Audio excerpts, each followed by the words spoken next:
ذوالجنہ کا جو ہے وہ کیا ہدف ہے، کیونکہ کل کہا گیا اس کو ڈسکس کر دیں پھر ہم زیارت کی جانب آتے ہیں. ذوالجنہ کیا ہدف ہے؟ وہ یہ ہے کہ زیارت ناہیہ میں بھی نقل ہوا، اور زیارت ناہیہ میں لفظ ذوالجنہ نہیں آیا بلکہ وہاں پر آیا ہے جواد، کیونکہ امام کی مختلف سواریاں تھیں تو وہاں پر آیا ہے لفظ جواد، کہ جب جواد خیمے میں خالی واپس آیا اور اس کی زین ایک جانب گری ہوئی تھی، ڈھلی ہوئی تھی، تو اس کو دیکھ کے بیویوں نے گریہ کیا.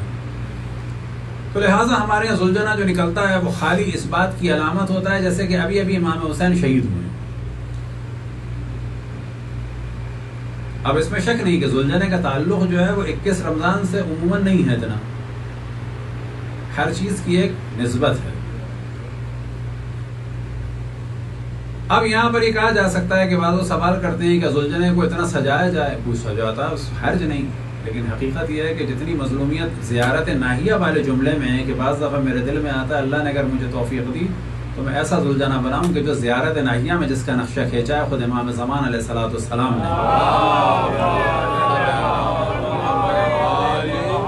کہ جب جواد آیا خالی، یعنی امام حسین علیہ الصلوۃ والسلام نہیں ہے، اس پر گر چکے ہیں، شہید ہو چکے ہیں، ملوین سر جو، اور اس کی جو سرج ہے، اس کی جو زین ہے وہ ایک جانب جھکی ہوئی ہے، یعنی اس طرح سے گرے ہیں امام. اب ایک ذوالجنہ ہو کہ جو زخمی حالت میں دکھایا جائے، جس کے اوپر تیر لگے ہوئے ہوں، جس کے اوپر خون لگا ہوا ہو، اور اس کی زین جو ہے کچھ کٹی ہوئی ہو اور وہ اس طرح سے گری ہوئی ہو، تو واقعاً ایک مظلومیت اس میں نظر آئے. البتہ جو دوسرے ذوالجنہ ہے وہ بھی صحیح ہے، لیکن اصل ہدف کیا ہے اس کے پیچھے؟ امام حسین کی شہادت کا ایک جلوہ دکھانا ہے. اب اگر سوال کیا جائے فقہا سے کہ یہ عمل اچھا ہے تو کہا جائے گا بہترین عمل ہے. امام حسین کی شہادت کا ایک جلوہ نمایاں ہوتا ہے جو بہترین عمل ہے. اب یہ یاد رکھیں پوری دنیا میں جو ہے کچھ نہ کچھ سمبلز ہوتے ہیں اور وہ ایک علامت کے طور پہ ہوتے ہیں، ان کو فالو کرنے میں حرج نہیں ہے کچھ. مثال کے طور پر آرمی والے ہیڈ اتارتے ہیں، اس میں کوئی حرج نہیں ہے، اس میں وہ علامت ہوتی ہے اس بات کی کہ جو خبر لے کے آئے ہیں جس کے یہاں وہ اب دنیا میں نہیں رہا. ماتم جیسے علامت ہے ایک سوگ اور احتجاج کی، اس کے لیے دلیل کی ضرورت نہیں ہے. ہاں اگر دلیل دینی ہے کسی کو تو جو ہمارے وہابی حضرات، سلفی حضرات، اہل سنت حضرات دلیل مانتے ہیں ان سے کہا جائے ایسے ایسے نعرے لگاتے ہیں جو مکہ دکھاتے ہیں، اس کی دلیل ہے کوئی رسول اللہ ایسے کرتے تھے؟ قرآن میں لکھا ہے کہ مٹھی بنا کے یوں یوں کیا کرو. آپ کے کلچر میں، ہمارے کلچر میں علامت ہے یہ احتجاج کی، کسی چیز کی حمایت کی، کسی چیز کی مخالفت کی اور قوت کے مظاہرے کی. اگر یہ علامت ہے تو کوئی حرج نہیں ہے اس کو فالو کرنے میں، ضرورت نہیں ہے اس کے لیے کوئی آیت ہو، ضرورت نہیں ہے اس کے لیے کوئی روایت ہو، ضرورت نہیں ہے اس کے لیے کوئی دلیل ہو کہ خلفائے ثلاثہ نے کام کیا کہ نہیں کیا. تو ذوالجنہ کے بارے میں جو ہے اس کو ڈیفائن کیا جا سکتا ہے کہ یہ علامت ہے کہ امام حسین علیہ الصلوۃ والسلام کی شہادت ہوئی ہے. اور جب بھی یہ ذکر ہوتا ہے تو ہم توجہ دلاتے ہیں کہ اگر آپ جا کے سرچ کریں یوٹیوب میں بھی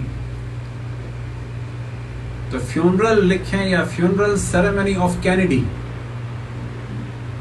تو وہاں پہ آپ کو منظر نظر آئے گا کہ اس کے جنازے کے پیچھے پیچھے جو ہے وہ خالی گھوڑا چل رہا ہے. یہ خالی گھوڑا یورپ امریکہ میں بھی ایک علامت تھی کس بات کی کہ سردار کی موت واقع ہوئی ہے. سردار کی موت واقع ہوئی ہے. وہ اس میں کینیڈی کے جنازے کے پیچھے بھی چل رہا ہے خالی گھوڑا، کیونکہ خود کینیڈی جو ہے گھوڑے پہ نہیں بیٹھتا تھا، لیکن ایک علامت ہے کہ ہمارے سردار کی یا والد کی یا وارث کی یا لارڈ کی جو ہے وفات ہوئی ہے. ان علامتوں سے اگر حسن و ملال ہوتا ہے تو کسی قسم کا کوئی حرج نہیں ہے. اسی طرح سے تابوت ہے. اب تابوت کو بہت سجایا جائے وہ مرضی ہے، اس کو منع نہیں کرتے، لیکن جتنا اس میں حسن و ملال نظر آئے بہتر ہے. اور تابوت کی ایک مناسبت ہو. مثال کے طور پہ امام موسیٰ کاظم علیہ السلام کا تابوت ہو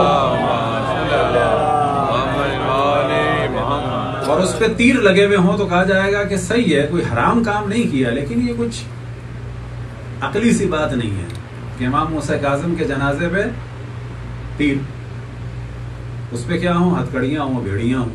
ایران میں بھی ہوتا ہے.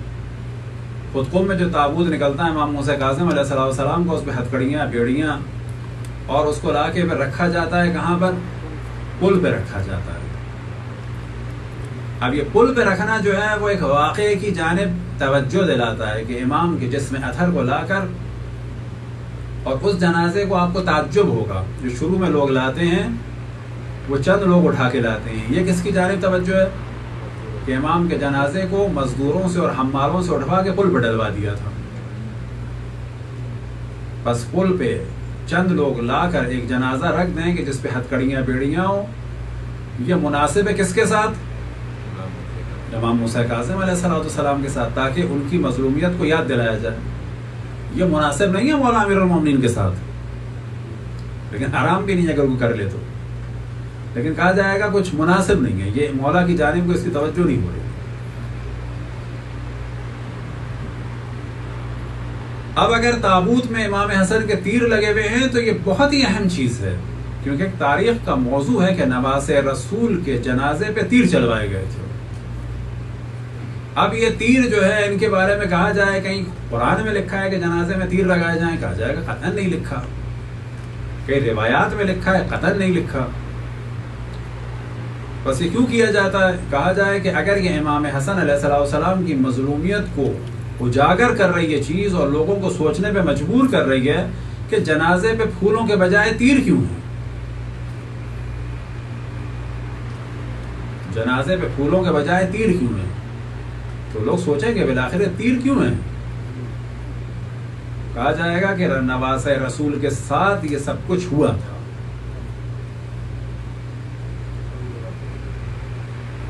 تو تابوت ہو یا جو بھی چیز ہو، ہر وہ چیز کے جو مظلومیت ہے اہل بیت علیہ السلام کو پروموٹ کرتی ہے، لوگوں تک پہنچاتی ہے، سوچنے پہ مجبور کرتی ہے، پردوں کو ہٹاتی ہے، بغیر کتاب پڑھے لوگوں کی توجہ دلاتی ہے، قطعاً وہ سارے عمل جو ہیں وہ بہترین ثواب کا سبب ہے۔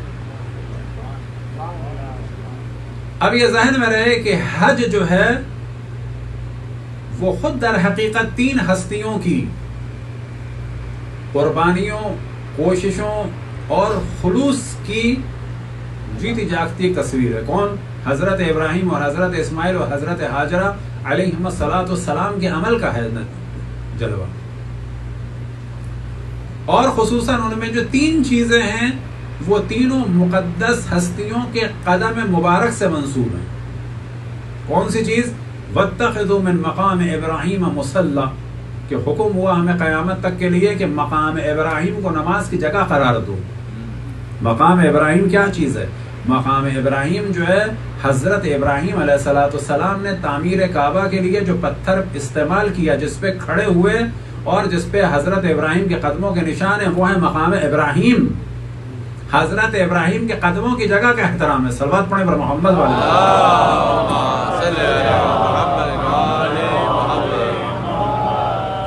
صفا مروہ کیا چیز ہے؟ حضرت ہاجرہ سلام اللہ علیہا کے چلنے کی جگہ۔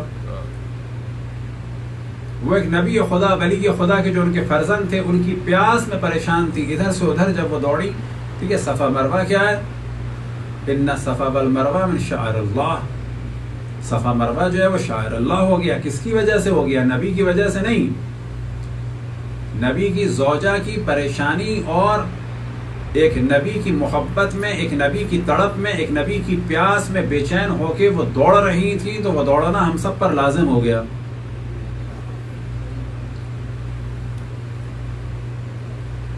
یہ زمزم کیا چیز ہے؟ دیکھیں تو نبی خدا نے جہاں ایڑیاں رگڑی وہاں سے چشمہ پھوٹا۔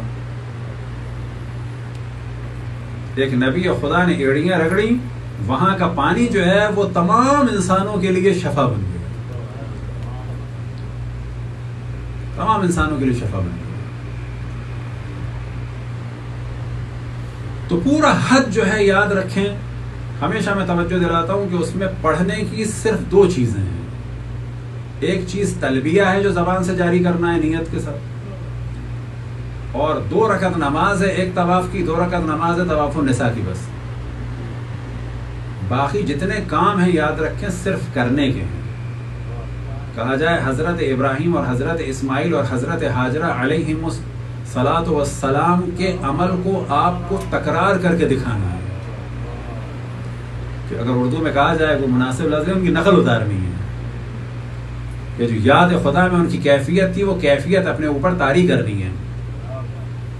ورنہ وہاں پر شیطان نہیں ہے، وہ جگہ شیطان سے منسوب ہے. اگر اعتراض کرنا ہوگا تو ممکن ہے کر سکتا ہے کہ شیطان کوئی پتھر نہیں ہے جس کو آپ مار رہے ہیں، لیکن اس جگہ کو بھی یاد رکھنا ہے کہ یہاں پر شیطان نے ورغلانے کی کوشش کی تھی.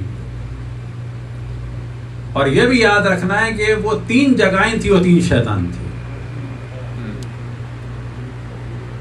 لیکن وہ پتھر نہیں ہے، اب نہیں ہے وہ پتھر، وہ شیطان نہیں ہے. وہ شیطان ان جگہوں پر ہے. اور جس طرح سے حضرت ابراہیم نے دست نبوت میں جو ملکوتی طاقت تھی جس کے ذریعے سے قطعاً پتھر کا بھی اثر شیطان پہ تھا، ہم بھی اگر شیطان کو بسم اللہ پڑھ کے کچھ ماریں تو اس بسم اللہ کی وجہ سے قطعاً اثر ہوگا. اور وہ ہاتھ تھا نبی کے خدا کا.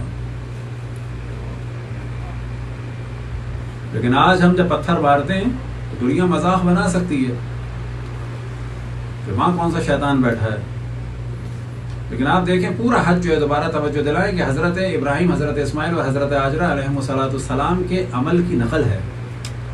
اور اس دوران پڑھنے کی کوئی چیز نہیں ہے سوائے ان چیزوں کے جو ہم نے عرض کیا. آپ کے لیے طواف میں کچھ بھی پڑھنا واجب نہیں ہے. طواف کی دعائیں مستحب ہیں، واجب نہیں ہیں. صفا مروہ میں کچھ پڑھنا واجب نہیں ہے صحیح میں. مینا میں، مزدلفہ میں، مشعر میں کچھ کرنا واجب نہیں ہے. وہ جو واجب نمازیں وہی ہیں بس. باقی جتنی دعائیں ہیں، چاہے وہ دعائیں عرفہ ہو یا جتنی ہو، کوئی واجب نہیں ہے، مستحب. بس کسی کو اگر نیند آ رہی ہے مسلسل سوئے مینا میں آرام کرے، کوئی حرج نہیں ہے، اس کا حج صحیح ہے. دعائیں کرے گا بہتر ہے. تو عزاداری امام حسین علیہ السلام پر بجائے اعتراض کرنے کے اس کو لاجیکلی ڈسکس کیا جائے، انالائز کیا جائے. البتہ اس میں شک نہیں ہے کہ کوئی بھی ایسا کام نہ کیا جائے کہ جس سے عزاداری امام حسین کا مذاق بنے.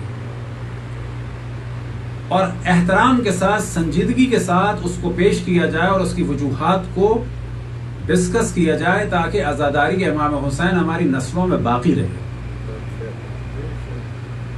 اور ہمارے نزدیک بھی اس کا احترام رہے، نسلوں میں بھی احترام رہے اور اگلی نسلوں میں بھی احترام رہے، چاہے وہ ہماری ہیں چاہے وہ غیروں کی ہیں. اس کا ایک تقدس ہماری نگاہوں میں بھی ہو اور غیروں کی نگاہوں میں بھی ہو. اب وہ چاہے نوحے ہوں یا مرثیے ہوں، بعض دفعہ لوگوں سے غلطی ہو جاتی ہے، لیکن اس کا تقدس کسی صورت پامال نہیں ہونے دینا چاہیے. چاہے اس کی ریکارڈنگ ہو، چاہے اس کا لباس ہو، چاہے اس کی دھن ہو. صلوات پڑھیں بر محمد.